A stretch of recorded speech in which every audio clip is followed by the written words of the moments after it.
kävin kuitenkin päästämässä kanat ulos kopista.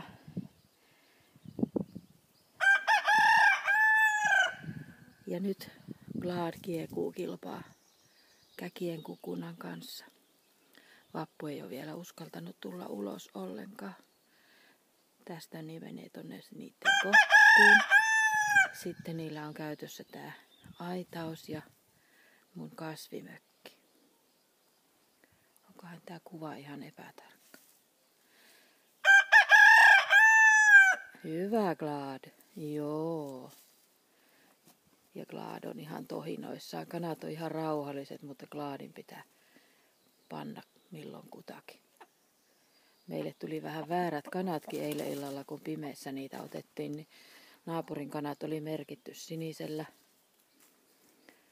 Ja nyt täällä kuitenkin on 2 naapurin kanaa ja 1 vaan niitä minun valkoisia. Mutta samanlaisiahan ne on. Kaikkien valkoisten nimi on Astrid.